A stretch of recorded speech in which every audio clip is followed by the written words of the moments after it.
आज या तिन्ही लेकरांच्या आयुष्यातून आईचं छत्र लवकर हरपलं. आई गेल्यानं ही पोरकं झालेली पोरं लगेचच बाप गेल्यानं पोरकी झाली. काय दुःख असेल त्यांच्या आयुष्यात. जगायचं सोडलं त्यांनी नाही हो. आजीनं वाढवलं आणि त्या आजीनं इतके छान संस्कार केले की आजीच्या नंतर आजीचा पुण्यस्मरण सोहळा, वर्ष श्राद्ध सोहळा इतक्या दिमाखात इतक्या छान पद्धतीनं साजरा होतोय. एकदा त्या तिन्ही लेकरांसाठी टाळ्या वाजवा.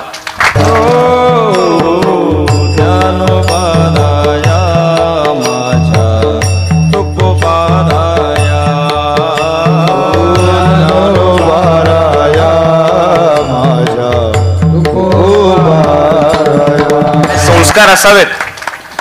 मरायचंय तर प्रत्येकाला, पण मेल्यानंतर अशी आपली कीर्ती मागे राहिली पाहिजे. तुका म्हणे एका मरणेची सरे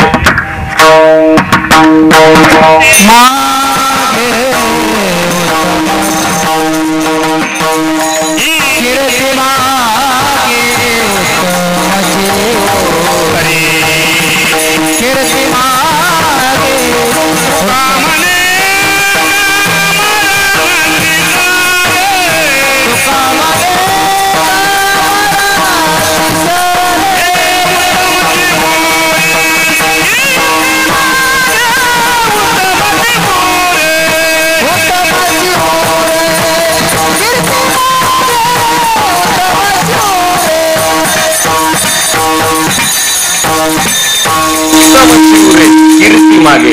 मला वाटतं माणसानं नाही 500 वर्ष जगलं, नाही 100 वर्ष जगलं, नाही 150 वर्ष जगलं तरी चालेल, पण प्रत्येक माणसाला मेल्यानंतर किमान 25 वर्ष जगता आलं पाहिजे तर माणसानं जगावं. आज आजी आपल्यातनं निघून गेल्या, पण आजींनी ज्या लेकरांवरती संस्कार केले, जे संस्कार केले, जे चांगले सुसंस्कारित केली जी लेकरं, त्यांच्यात जे सुसंस्कार पेरले, त्या सुसंस्कारांच्या रूपानं आजी अजून 100 वर्ष जगतील यात कसलीच शंका नाही. खरं आपल्याला एक दिवस जायचं आहे. जाण्यासाठीचाच हा खटाटोप आहे सगळा. आपल्याला एक दिवस जायचंय म्हणून नाराज व्हायचं नाही.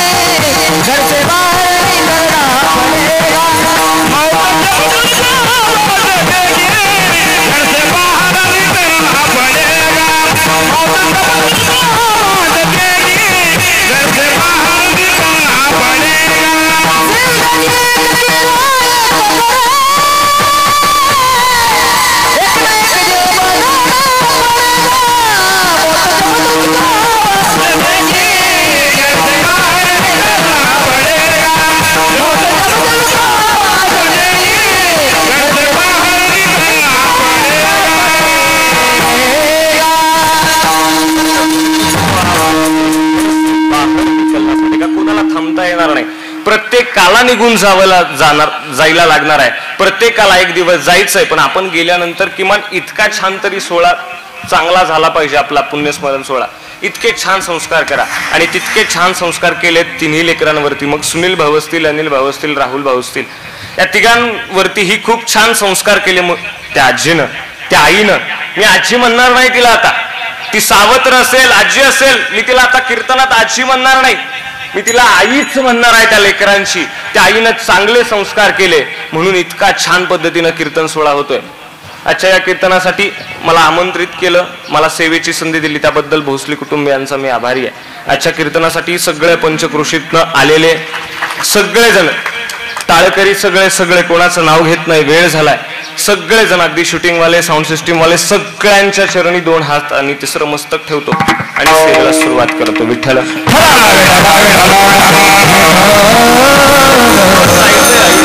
आपण गेल्यानंतर पुण्यस्मरण सोहळा. आता लेकरांना वेळ नाही वेळ. आता पोरांना बाप कळत नाही, आई कळत नाही. काय संस्कार करतोय आपण. आपली पोरं नुसती आपण पैशासाठी उभी करतोय. पोरांवरती संस्कार कसलेच नाहीत पोरांना. आता आईचं अंतकरण कळत नाही, बापाचं अंतकरण कळत नाही. पण या तिन्ही लेकरांनी, पोटची आई गेली, जन्मदाती आई गेली, पण जी आजी आहे तिला आई मानलं, तिची सेवा केली. इतकंच नाही, त्या पोरांनी आईसाठी, त्या आजीसाठी काय केलं नसेल. ज्या आईजीनं वाढवलं त्या आजीच्या प्रत्येक सुखदुःखात ती पोरं शेवटच्या श्वासापर्यंत होती. अगदी दवाखाना म्हणा, आजारपण म्हणा, किती खर्च केला असेल तो पैशाचा आकडा मला माहिती आहे, पण सांगण्यात अर्थ नाही. त्या आकड्याच्या पलीकडे जाऊन त्यांनी सेवा केली आहे. आताच्या पोरांना वेळ नाही. माझे एक शाळेतले शिक्षक आहेत, 5 वर्षापूर्वी शाळेतनं रिटायर झाले. ते कराडला राहतात. त्यांना 2 मुलं आहेत. एक महिंद्रा कंपनीत कामाला आहे आणि एक रिलायन्सला कामाला आहे. ते 2 मुलं असणारे शिक्षक रिटायर झाल्यानंतर कराडमध्ये राहायला लागले. आणि एक दिवस ते सर बाजारला म्हणून घरातनं बाहेर पडले. आणि बाजारला म्हणून घरातनं बाहेर पडलेले सर फक्त स्टँडवर येतात. बस स्टॉपवरती आले आणि बस स्टॉपवरती आलेले सर निघतात बाजारला. तेवढ्यात फोन वाजला, कानाला लावला. सर पटकन घरी या, तुमच्या बायकोला चक्कर आली. बायकोला चक्कर आली म्हटल्यानंतर फोन हातातला खिशात ठेवला आणि सर धावत पळत घराजवळ आले. तोपर्यंत आजूबाजूची लोक जमा झाली होती. आजूबाजूची लोक एकत्र आली होती. ते एकत्र आलेल्या लोकांनी एक रिक्षा बघितली होती. त्या सरांच्या बायकोला उचलून रिक्षात ठेवलं होतं. रिक्षात ठेवलं, सांगितलं अमक्या दवाखान्यात नाही, कराडमधल्या एका चांगल्या दवाखान्यात नेलं. सरांना कळेल नक्की बायकोला काय झालंय. दवाखान्यात नेलं. डॉक्टरांनी चेक केलं आणि सांगितलं पॅरालिसिसचा अटॅक येऊन गेलाय. 4 लाईनी 4 शिरा चॉकअप आहेत. लगेच ऑपरेशन करावं लागेल. ऑपरेशनची व्यवस्था इथं नाही, पुण्याला न्यावं लागेल. सरांनी क्षणाचाही विलंब नाही केला. अँब्युलन्स बुक केली, अँब्युलन्स बोलवली, लगेच पुण्याला नेलं. त्या वाकडच्या पुलाजवळ उजव्या बाजूला जे हॉस्पिटल आहे, हॉस्पिटलचं नाव पण मला माहिती आहे पण मी सांगत नाही आता. त्या हॉस्पिटलमध्ये आपल्या बायकोला सरांनी ऍडमिट केलं. डॉक्टरांनी चेक केलं. डॉक्टर चेक करून बाहेर येत आहेत. तोपर्यंत डॉक्टरांनी तेच सांगितलं 4-5 ब्लॉकेज आहेत. ब्लॉकेज काढायचे असतील, तुमच्या बायकोला जगवायचं असेल तर लगेच ऑपरेशनला मध्ये नेलं गरजेचं आहे. लगेच ऑपरेशन करणं गरजेचं आहे. ऑपरेशनसाठी 8 लाखाचा खर्च आहे. 4 लाख डिपॉझिट भरायचं आहे आणि 4 लाख ऑपरेशन झाल्यानंतर द्यायचं. सरांनी क्षणाचाही विलंब नाही केला. डॉक्टर लगेच घ्या माझ्या बायकोला ऑपरेशन थिएटर मध्ये, लगेच घ्या, लगेच ऑपरेशन करा, माझी बायको वाचली पाहिजे. डॉक्टर पैशाची व्यवस्था मी लगेच करतो. इतकं बोलून माघारी फिरतायत. तोपर्यंत दोन्ही सुना आले होते. बाबांना नमस्कार केला. बाबांनी सांगितलं, त्या सरांनी सांगितलं आपल्या लेकरांना, सुना दोन्ही आल्या होत्या, दोन्ही लेकांना, दोन्ही सुनांना सांगितलं, पोरांनो तुमची आई आजारी आहे, आईला चक्कर आली आहे. आईला चक्कर आल्यानंतर तिचे 4-5 ब्लॉकेज आहेत. डॉक्टरांनी सांगितलंय लगेच ऑपरेशन थिएटर मध्ये न्यावं लागेल, लगेच ऑपरेशन करावं लागेल. लगेच ऑपरेशन नाही केलं तर तुमची आई जगण्याची शक्यता नाही. 8 लाख 4 लाख डिपॉझिट भरायचं आहे. लगेच पैसे गोळा केले पाहिजेत. त्या 4ही मुलांनी, त्या दोन्ही पोरांनी सांगितलं, दोन्ही सुनांनी सांगितलं, बाबा ऑपरेशनची काळजी करू नका, पैशांची काळजी करू नका, लगेच आपण ऑपरेशनला घेऊ, लगेच आपण पैसे देऊ. पण एक काम करा, दुपारचे 3 वाजायला आलेत, तुम्ही किती वेळ झालं उपाशी आहात, घरी चला, आपला फ्लॅट इथंच जवळ आहे, फ्लॅट वरती जाऊया, काहीतरी खाऊया आणि माघारी पैसे घेऊन येऊया आणि लगेच ऑपरेशन करूया. सर ते पोरांच्या हट्टापोटी सुनांबरोबर ते त्या फ्लॅट वरती गेले. पोरांनी जेवायचं ताट केलं, जेवायला बसले. सर असे पुढे बसलेत, दोन्ही पोरं दोन्ही सुना समोर बसलेत आणि ते दोन्ही पोरं दोन्ही सुना समोर बसलेले असताना त्या सरांनी एक घास मोडला, उचलला, तोंडाजवळ नेला आणि सांगितलं, पोरांनो तुमची आई आजारी आहे रे, तुमची आई आजारी आहे. पोरांनो तुमची आई आजारी आहे, माझी बायको आजारी आहे, वाचली पाहिजे रे. 8 लाख रुपये खर्च सांगितलाय, 4 लाख रुपये भरायचे आहेत. पोरांनो आई वाचली पाहिजे. सरांचा तोंडाजवळ घास आहे आणि थोरला पोरगा बोलायला लागला, बाबा आई आजारी आहे माहिती आहे, आईचे ब्लॉकेज आहेत माहिती आहे, आईला 8 लाख खर्च आहे माहिती आहे, पण आता 8 लाख खर्च करून आई वाचेल याची गॅरंटी आहे का? आहे का गॅरंटी? बाबा गॅरंटी वाटत नाही. आई म्हणजे एक पिकलेलं पान आहे, एक ना एक दिवस गळून जाणार आहे. आम्हाला गॅरंटी नाही वाटत. तोंडाजवळ हात आहे सरांचा, घास मोडलाय, मोडलेला घास हातात आहे आणि बाबा सांगतायत, ते सर सांगतायत पोरांना, लेका खरं म्हणतोयस रे, खरं म्हणतोयस, पिकलेलं पान आहे, एक ना एक दिवस जाणार आहे, पण लेका काय केलं नाही तुझ्यासाठी, काय कमी केलंय तुझ्यासाठी? जीवाचं रान केलंय, रक्ताचं पाणी केलंय, तुझ्यासाठी काय नाही केलं तिनं? रक्ताचं दूध करून तुला पाजलंय आणि तू खुशाल म्हणतोय पिकलं पान एक दिवस जाणार आहे. कसं काय तुला वाटत नाही? आई वाचावी असं नाही का वाटत तुला? पोरानं सांगायला सुरुवात केली, बाबा वाटतं आई वाचली पाहिजे, पण एक ना एक दिवस ती जाणार आहे.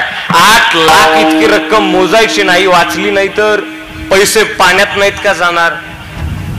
आणि पैसे भरायचं म्हटलं तरी आता माझ्याकडे रुपया नाही. आता तुम्ही ज्या फ्लॅट मध्ये बसलाय तो फ्लॅट आताच मी विकत घेतलाय, त्याचा हप्ता आहे. नवीन गाडी घेतली आहे, त्याचा हप्ता आहे.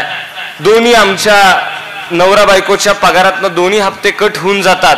आता रुपया पण नाही शिल्लक. बाबा मी पैसे देऊ शकत नाही. त्या सरांनी त्या बापानं धाकट्या पोराकडे बघितलं, त्याने हे सांगितलं, बाबा दादा म्हणतोय ते बरोबर आहे. आई म्हणजे पिकलेलं पान एक ना एक दिवस गळून जाणार आहे. त्यावेळेला ते सर सांगत होते, लेका आता तू तरी असा नको म्हणून. नाही बाबा, माझाही नाही विलाज आहे. मी पण आताच नवीन फ्लॅट घेतलाय, त्याचं भाडं जातंय, त्याचा हप्ता कट होऊन जातोय, पोरीचं डोनेशन भरलंय, त्याला कट होऊन जात आहेत. सांगा त्या बापाची अवस्था काय झाली असेल? पोटच्या लेकांनी आईला वाचवण्यासाठी नकार दिला, रुपया दिला नाही. तोंडाजवळ घेतलेला हात धाडकन टाकून दिला तो घास सुद्धा उचलला नाही. सर उठले, चालायला लागले. त्यांना आठवण झाली त्यांच्या मित्राची. गावाकडे एक मित्र होता सोनाराचा, तो कधीतरी त्या पोरांच्या शिक्षणात पैसे लागले की द्यायचा. त्या मित्राची आठवण झाली. सर त्या मित्राकडे यायला निघाले, गावाकडे आले, पुण्यावरनं गावाकडे आले. सायंकाळच्या वेळेला 7-8च्या सुमारास मित्राकडे पोहोचले, हात जोडले. मित्रा तू तरी नाही म्हणू नकोस, बायकोला 8 लाख भरायचं आहेत, त्यातले 2-3 लाख रुपये माझ्याकडे आहेत, राहिलेली रक्कम तुझ्याकडून पाहिजे. मी तुम्हाला सांगतोय पोरांना आत्ताच्या वेळ नाही. त्या सोनारानं सांगितलं, मित्रा तुला द्यायला मी कधीच नाही म्हणत नाही, पैसे देईन तुला, पण एक लक्षात ठेव, आता 8 वाजलेत, संध्याकाळचं जेवण कर, रात्री माझ्याकडे राहा, सकाळी आपण जाऊन तुझ्या बायकोला वाचू. सर रडायचे, दाय मकलून रडायचंय, जेवण जात नव्हतं. सर रात्रभर जेवले नाहीत, उपाशी आहेत. उपाशी असलेले सर मध्येच उठायचे, बसायचे आणि डोळ्यातनं अश्रू यायचे, माझी बायको वाचली पाहिजे. सर रात्रीच्या 1:30 वाजता उठले, बाथरूम मध्ये गेले ना आंघोळ करायला लागले. रात्रीच्या 1:30 वाजता कशातनं आवाज कसा काय येतोय? बाथरूम मधनं आवाज येतोय, पाण्याचा आवाज येतोय. नळ लिकेज आहे का काय म्हणून ते सोनार मित्र उठला. त्या सोनाराचा मित्र उठला आणि बघायला गेला तर सर आंघोळ करतात. सर काय करताय? आंघोळ. अहो जायचंय ना. सर 1:30 वाजलाय. म्हणजे सरांना वेळेचं सुद्धा भान नव्हतं. तो सोनाराचा मित्र सांगत होता, तो सरांचा मित्र सांगत होता, सर रात्रभर झोपले नाहीत, खुर्चीत फक्त एकटक बघत असायचे. काय वाटलं असेल? बायको आजारी आहे. दुसऱ्या दिवशी सकाळी उठून ते 8 लाख रुपये, 4 लाख रुपयाची कॅश आणि 4 लाख रुपयाचा चेक घेऊन सर आणि त्यांचा मित्र त्या हॉस्पिटलला गेले. 8 लाख रुपये टेबलवरती मांडले. डॉक्टरांना हाक मारली, डॉक्टर तुम्ही 4 लाख म्हणत होता, 8 लाख रुपये घ्या, माझ्या बायकोला ऑपरेशन थिएटर मध्ये घ्या, माझी बायको वाचली पाहिजे.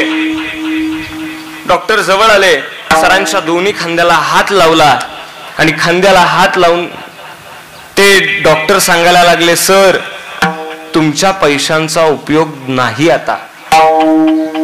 डॉक्टर वेळ नका घालू, गप्पा आपण नंतर मारूया. ते सर सांगत होते डॉक्टरांना, गप्पा नंतर मारू आपण, आधी माझ्या बायकोला ऑपरेशन थिएटर मध्ये घ्या, माझी बायको वाचली पाहिजे, माझ्या जीवनाचा आधार आहे ती. डॉक्टरांना सांगत होते सर. सरांनी परत एकदा त्या डॉक्टरांनी सरांना खाली बसवलं खुर्चीत आणि सांगितलं, तुम्ही आणलेल्या पैशाचा उपयोग अजिबात नाही. डॉक्टर तुम्ही म्हणताय काय ते मला लक्षात येत नाही. डॉक्टरांनी सांगितलं, सर तुमची बायको आता राहिली नाही, तुमची बायको आता या पैशांचा उपयोग नाही तिला, ऑपरेशनचा उपयोग नाही तिला. डॉक्टर तुम्ही काय म्हणताय ते लक्षात येत नाही माझ्या. सोप्या भाषेत आणि साधा आणि सरळ स्पष्ट सांगा मला. डॉक्टरांनी सांगितलं, सर तुमची बायको देवाघरी गेली, तुमची बायको देवाघरी गेली. एवढं वाक्य ऐकलं, टेबलावरती ठेवलेले 8 लाख सरांनी एका हाताने उधळून लावले.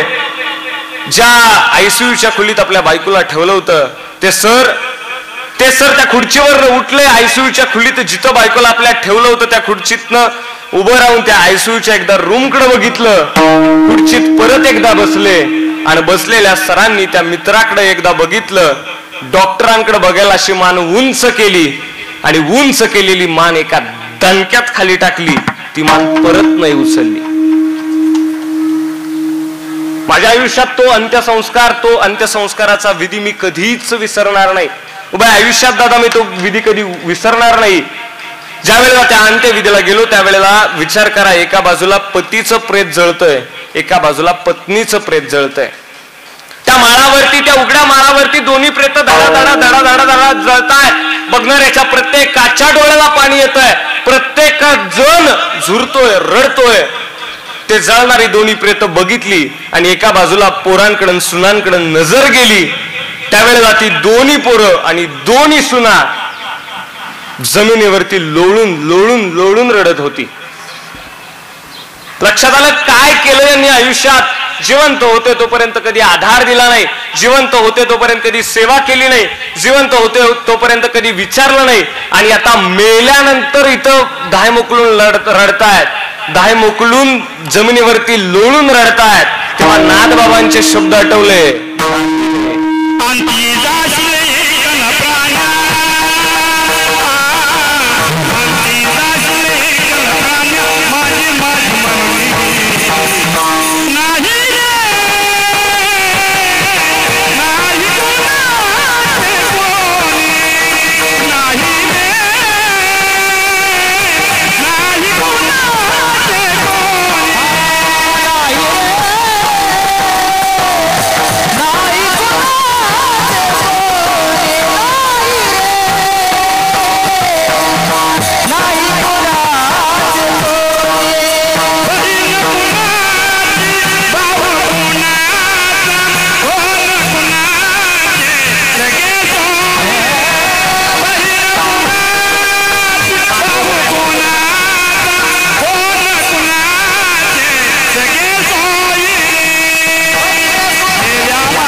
बहीण कुणाची भाव कुणाचा, कोण कुणाचे सगळे सोय रे, अंती जाशील एकला रे प्राण्या माझे माझे म्हणून. कोणासाठी जगायचं आपल्याला.